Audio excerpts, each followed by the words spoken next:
Dari yang lain ada mungkin report yang mau coba dibahas, Halo, Riva? Ko J. Aku Yes, boleh share sekarang? boleh, boleh, boleh. Ya, Setelah oke. ini kita ke Pak Uki ya. Ya, Oke. sebentar ya.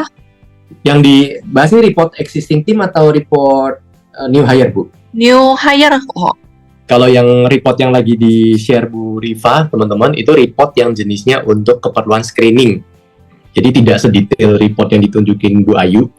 Karena kalau untuk tahap screening, dalam artian kandidat kita banyak, ya pakai yang screening aja. Karena yang di-capture udah hanya poin-poin dikit banget lah, beberapa poin aja. Tapi kalau kandidatnya memang sedikit, mending langsung pakai report yang seperti Bu Ayu tadi. Jadi kita udah langsung bisa apple to apple. Nah, report yang screening biasanya dipakai kalau kandidat kita tuh 20-an, 30-an. Ya daripada semua dibuka report detail kan waktu pertimbangannya jadi tambah panjang ya. Ya, oke. Yes. Ini ya, Ya. Ini sebetulnya untuk new hire. Dan memang posisi awal itu mau dipetakan di posisi sales. Salesnya di tingkat manager. Ya, Oke. tapi ada beberapa memang kita juga sebetulnya sudah nyusun core value. Tapi kalau misalkan untuk sampai ke core value fit checking itu belum, mungkin ya nanti kita bisa sama-sama untuk minta kerjasama dengan Kevlon next gitu. Nah, dari si core value yang telah kita susun itu kita analisa gitu, tim HR analisa, ternyata yang bersangkutan itu sepertinya bisa kita plotkan di posisi HR manager gitu, karena memang dari segi minatnya tuh sangat tinggi dengan dunia people and culture. Kebetulan kita lagi nge-hire untuk manajemen trainee yang memang diharapkan untuk bisa diposisikan di HR manager gitu. Nah, untuk hasil yang kemarin keluar itu adalah hasilnya seperti ini. Mungkin Ko J bisa bantu untuk memetakan. Oke. Gitu. Ya. Oke, thank you.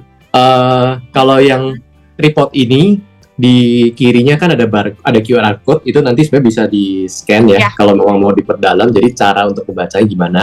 Cuman satu hal, Bu Riva, report ini jangan dipakai untuk membuat keputusan hire atau enggak. Terlalu dangkal. Jadi kalau ekspektasinya tadi adalah ini mau dipakai untuk HR manager ya, misalnya ya. Harus upgrade ya, Ko ya.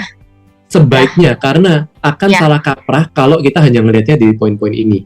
Nah, report ini kan tujuannya untuk kita screening aja mana yang oke lah masuk interview, mana yang aduh ini jangan deh, kayak untuk interview takutnya udah banyak merahnya lah, ya ngapain gitu kan.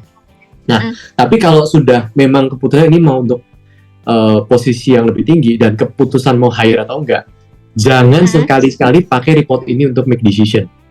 Ya, sangat tidak dianjurkan. Nah, cuman paling enggak kita ngelihatnya dari 6 bagian ini dulu. Kalau hijau, tadi sama kayak Bu Ayu, hijau itu situasional ya. Jadi menuntaskan pekerjaannya orang ini kita harus tahu, kita harus bisa tahu apa yang bisa nge-trigger orang ini untuk konsisten mau menyelesaikan pekerjaan. Kenapa? Karena kalau orang yang kadar menuntaskan pekerjaannya semakin tinggi, semakin ke kanan, kerjaan kalau nggak selesai itu gatel, nggak enak. Tapi kalau semakin rendah, kerjaan nggak selesai itu ya sudahlah, ngapain, tenang, masih ada hari besok. Biasa aja kalau yang ini, ya, bagi mereka yang menuntaskan pekerjaannya merah, itu kerjaan nggak selesai itu biasa aja. Kalau yang ini, hijau kan, hijaunya hampir agak tinggi, paling nggak dia masih ada chance untuk mau menyelesaikan pekerjaan asal ada reason-nya. Ya, makanya kita harus tahu, ya kombinasi sikap dia yang lain apa. Orientasi target, ya orientasi target nggak bicara tentang pasti mencapai target apa enggak, bukan. Ini sudah cuma berpikirnya tadi itu, semakin tinggi orangnya ini punya bayangan ketika melakukan sesuatu tuh ada target di bayangan dia nggak, atau sekedar kerja aja. Nah, semakin rendah, kerja tuh kerja aja. Kalau yang ini, ya kadang ya masih ada targetnya lah, walaupun bukan yang utama yang dia pegang. Ya.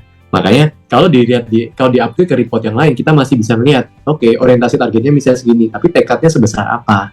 Terus kompetitif nggak? Terus ada tendensi toxic nggak? Itu masih bisa dilihat di report-report yang lain. Jadi kalau keputusan hire pakai report yang upgrade ya. Nah, jadi kayak komunikasi tinggi, ya bicara tata bahasa Oke. verbalnya bagus. Cuman masalah penguasaan product knowledge, bisa nggak negosiasi, itu selain hal. Komunikasi Oke. bagus, tapi bisa jadi negosiasi jelek. Kenapa? Ya negosiasi kan butuh taktik, butuh berpikir analitis saat ngomong, butuh paham konteks, ngatur strategi. Jago ngomong tapi bisa aja kan negosiasi nggak bagus. Jago ngomong tapi product knowledge belepotan, bisa jadi. Iya. Nah, jadi jangan terjebak dari hasil ini, coba menyimpulkan. Tapi tata bahasanya bagus, terus dorongan dia kalau diperlukan untuk bekerja sama sebenarnya tinggi. Oke. Cuman Yes. mau kerjasama apa enggak belum tentu. Oke. Tapi kalau dibutuhkan kerjasama dia bisa. Jadi report yang ini akan melihatnya cuman beberapa poin itu aja. Nah, pengembangan diri hijau artinya ya kadang dia benar-benar mau pengen bisa improve, dalam artian bukan sekedar curious aja, tapi dia memang pengen mendalamin. Tapi juga bisa cuek-cuek aja, nggak konsisten karena hijau ya. Nah, ini yang sebenarnya ini tidak selalu Bapak Ibu, cuman biasanya kalau di beberapa company yang kita sering temuin, biasanya kalau semakin posisinya semakin atas, ketaatan aturan biasanya mau tinggi apa rendah, atau bahkan semakin rendah semakin oke, biasanya begitu. Kenapa? Karena biasanya kenapa? Mau jawabnya gimana, Bu? Sorry kok, biasanya itu kalau soal dari ketaatan pada aturan, memang kan kemarin juga pas pertemuan pertama itu yang di online itu kan Kok Jay pernah bilang, jadi tidak selalu kalau misalkan itu jelek, kadang di posisi yang tertentu itu bagus gitu ya. Betul. Ya, Justru itu. biasanya Kadang di posisi apa sih? Kita harus tahu tepatnya apa. Gitu. Oke. Ini nggak selalu ya, Bu Rifa dan teman-teman. Cuman contoh, kalau memang di peran itu butuh orang yang curious, penasaran, coba testing limit, create new policy, coba untuk anti mainstream gitu ya. Ya jangan tinggi-tinggi ketaatan aturannya. Oke. Yang creating policy. Yes, betul. Creating policy, memperbaiki peraturan. Peraturannya kayak gini kok kayaknya nggak pas ya. Kayaknya kok bisa lebih baik kalau begitu. Nah, kalau orang ketaatan aturannya tinggi, dia cuman ya udah aturannya begitu, terus mau diapain, ya udah diemin aja lah. Gitu kan. I see. Kalau motivasi apa nih yang muncul? Motivasinya rasa sosial. Ya, dia akan termotivasi kalau dia ngerasa ada bring impact buat orang lain. Artinya maksudnya kalau dia bisa memberikan dampak atau impact, manfaat ke orang ya? Ya, tinggal cari tahu orangnya itu siapa. Karena bisa jadi ada orang yang sosialnya memang gak gede, cuman pasangan atau kakak adik, orang tua. Ada yang memang satu geng atau komunitas. Nah, cari tahu sosialnya siapa. Tapi pada dasarnya, kalau apa yang dilakukan bisa membawa dampak buat orang banyak, itu bikin dia lebih ke arah oke deh, mau deh ngelakuinnya gitu. Jadi kalau misalnya kerjaannya dia tidak ada dampak atau tidak ada signifikan efeknya ke orang lain, biasanya malah demotivasi. Sama halnya buat motivasi apapun yang muncul ya. Kalau motivasi itu nggak dapet, itu akan demotivasi malahan.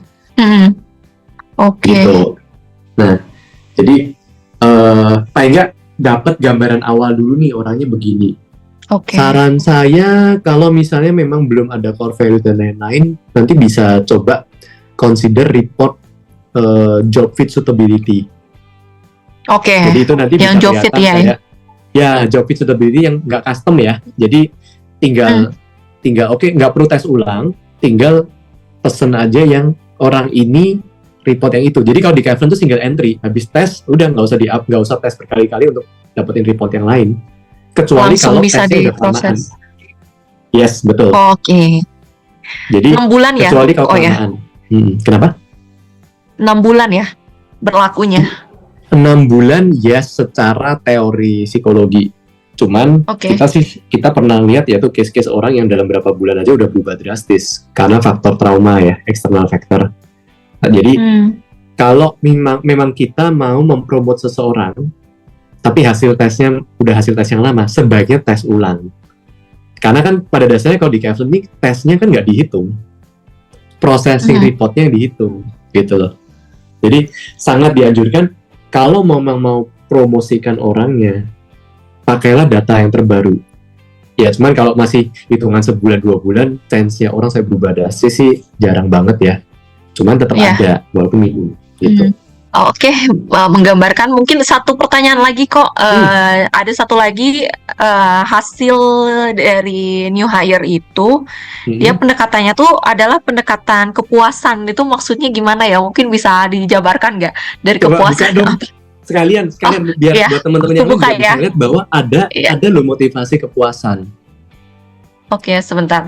Motivasi yang bisa tercapture di Kevlin itu ada 5. Ada motivasi sosial, keuntungan manfaat, rasa sosial, apresiasi, pengakuan.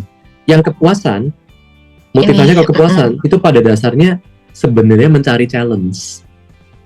Dia akan merasa termotivasi kalau dia bisa mengovercome sesuatu yang tadinya kayak nggak mungkin deh. Tapi bisa loh, wah itu dia cari itunya sebenarnya. Jadi dengan kata lain, orang ini kalau kerjaannya terlalu monoton itu malah gampang bosen. Oke.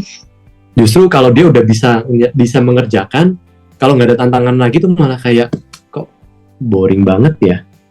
Oke. Justru orang itu ini juga bisa bikin semakin di-challenge.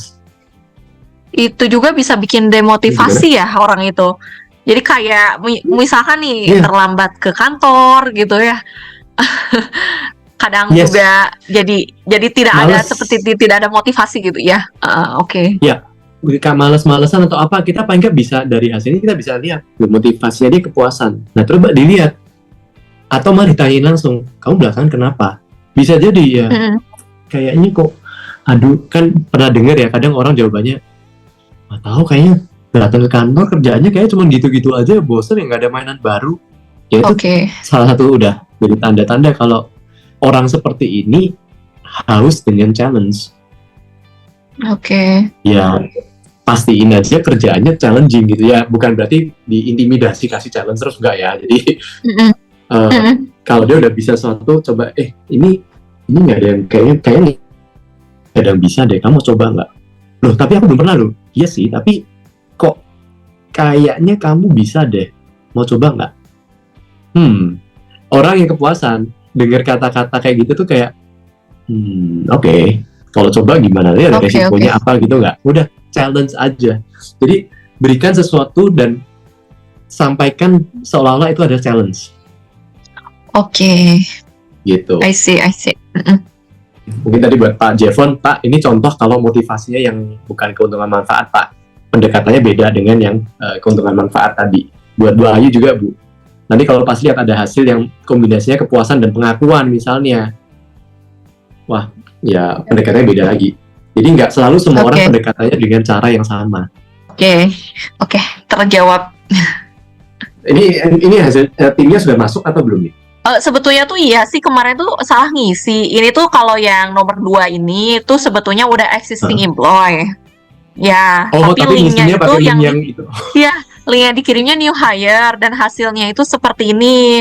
Memang sih yang bersangkutan itu posisinya saat ini di kantor itu adalah posisi manajer. Lebih tepatnya sih di general manager ya kok ya.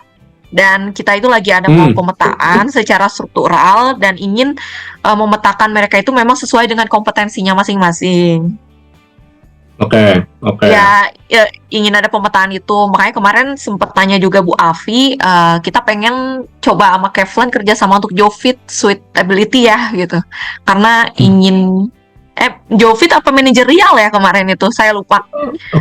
Kalau aku mungkin sekarang bantu jawab. Kalau misalnya memang jumlah yang mau dimetakan itu terhitung jari lah ibaratnya, yaitu langsung yang satu persatu aja. Cuman tadi kalau Bu Riva ada bilang, sebenarnya kita tuh sedang mau memetakan nih the whole company ini sebenarnya talent-talentnya relevan nggak dengan bisnis objektif kita gitu ya. Nah, dan sedangkan kita lagi tidak ada rencana hiring misalnya, lakukan audit satu perusahaan. Ada di Kevlin ada organization audit. Jadi nggak usah bicara hiring, nggak usah bicara untuk mau promosiin. Lihat dulu, di audit dulu satu company ini timnya misalnya mau ada 50 orang, 100 orang, di audit dulu. kita ngelihat statistik in general dulu, baru bisa kelihatan problemnya di mana gitu. Ya, organization audit itu nanti. Thank you Bu Riva. Ini tapi enggak menggambarkan nggak nih orangnya yang jadi yang GM sekarang ini, Bu Riva? Untuk sedikit mungkin menggambarkan ya, tapi kan memang kita pengen dapat report juga nih ya secara mendalamnya tadi yang seperti Ibu Jayanti ya gitu, jadi pengen ya yang lengkap juga gitu. Nanti kalau memang misalnya udah waktunya, nanti aku hubungi lewat Bu Afi gitu ya Koje ya. Ya, betul. Nanti kalau memang hanya individual, jangan yang audit. Kalau yang individual langsung yang job fit suitability aja, itu langsung satu orang. Kalau yang individual. Tapi kalau konteksnya mau lihat satu company-nya, baru ke audit organization. Sip. Oke. Thank you Bu Riva. Oke, thank you ya. Yes, betul. Ini sudah saya bisa stop. Sama-sama Bu Riva.